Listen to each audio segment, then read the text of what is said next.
If you are on the companion guide, the first thing that you're going to dive into is that long definition. Very simply, I think learner can be defined in the first 4 words of that definition. You love to learn.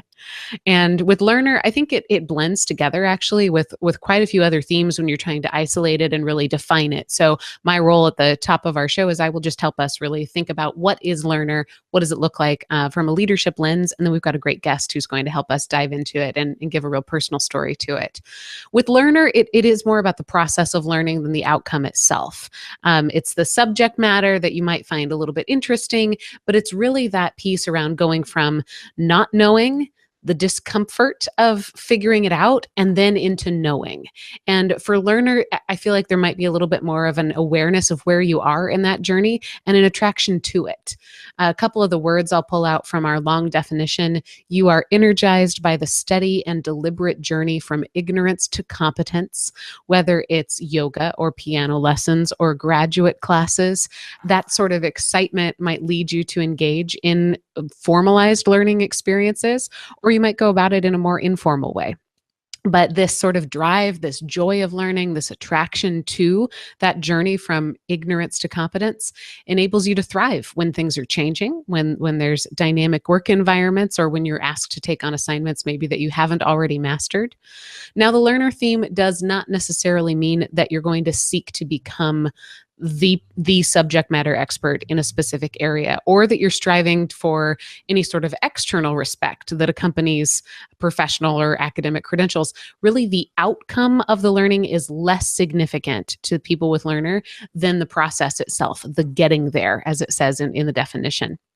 It is one of our great themes in the strategic thinking domain. So let's think about, what does learner look like specifically in a leader? And I like to do this just by thinking about comparing what does it look like for an individual contributor, and then what does it look like for somebody who is investing in and involved in the leadership of other people. For yourself, learner might sound like, I enjoy the challenge of mastering something new.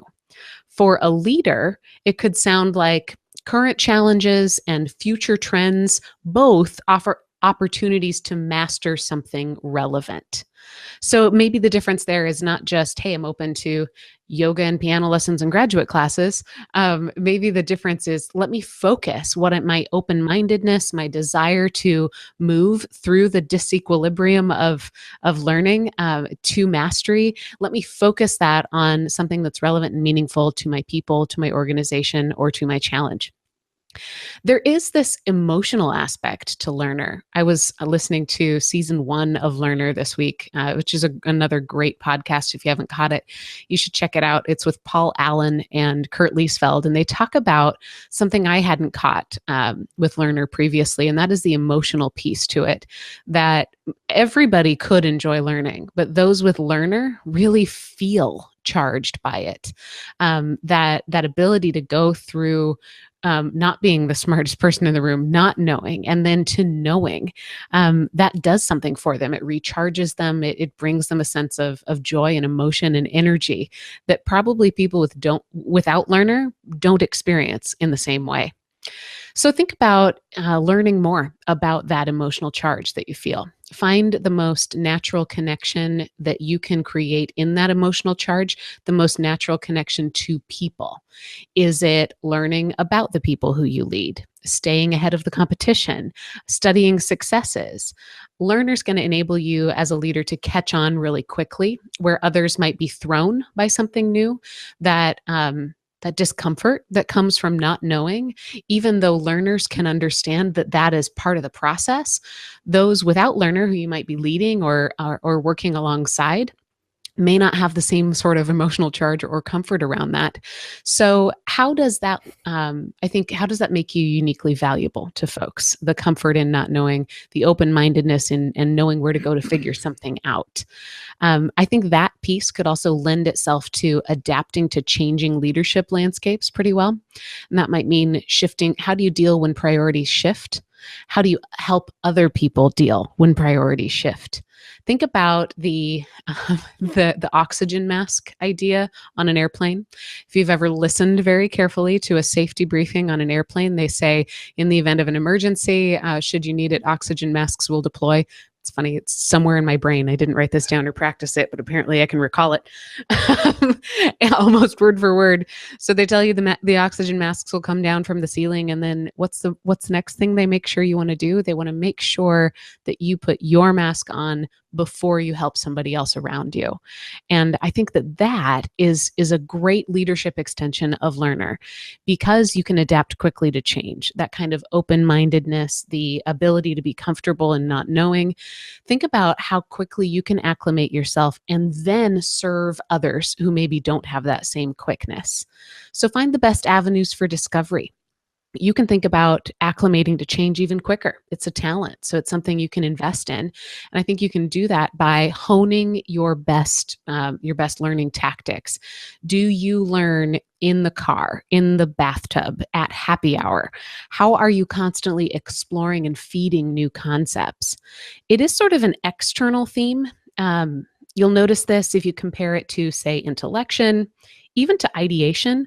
Learner isn't so much about what you create as it is what you take in or what you understand. So what's out there for consumption is very important to folks with learner. A learner needs exposure. And I think learner can take that exposure and use it to create inclusiveness and to create acceptance. On that note, I also want to talk about our 4 needs of followers. How can learner create some of these needs? I'll also ask our leader how he does that in a moment. But the learner theme could be used to build trust by aiming what you're discovering at people.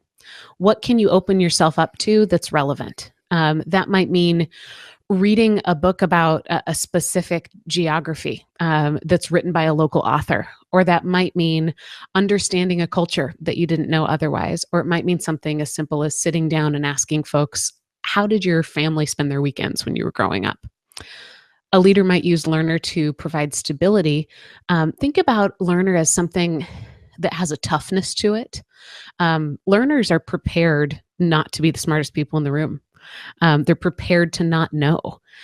Think about that as bringing sort of a resilience to the table, and find the best way that you can admit when you're not the expert. I think that creates stability, that creates some transparency, helping others know that they're on the same page as you sometimes is a fantastic extension of thinking about that connection between learner and stability. Someone could use the learner theme to create compassion by understanding that it's important for you to be patient for people who not knowing throws them off. Or I love this word, I've used it probably a couple times by now, disequilibrium. That sort of going from being comfortable to being a little disoriented to learning something. Learner's going to use learner to sort out that disequilibrium to get to where the place that they do know. But be patient for people who are thrown by that. And that might mean that you be very explicit about telling people what we're doing and why we're doing it. That you can think about yourself almost as a tour guide or a safari guide through the jungle because of your ability to pick up and adapt and learn and use that as a coping mechanism. You can think about just using that to provide some instant transparency. If you ever feel that other people around you, and that's going to come from other themes, that feeling that other people are thrown, or if you get feedback that other people are thrown, come back to what are we doing and why, and how quickly can you help people understand that. The final piece I want to talk about is hope. And I like these 2 phrases. You probably have the option a lot of times in a leadership position or feel the pressure to say, I have the answer.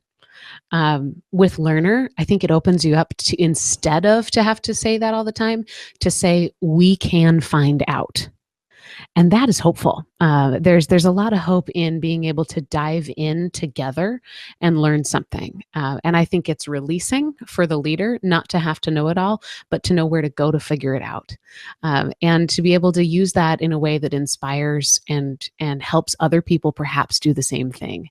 To sort of disarm the need to know it all, but to pick up the ways that you learn more. There's an infinite possibility for folks with high learner. A couple of things that you'll notice about this theme is that it can get bored if it's not stimulated, if it's not fed or exposed to new information, and that can be beautiful. It means that you're going to stay relevant, you're going to stay on top of things. If you aim it at sort of staying in step with what's important to other people, then it really does become something that leaders can leverage to produce the kind of trust and stability and hope and compassion that followers need.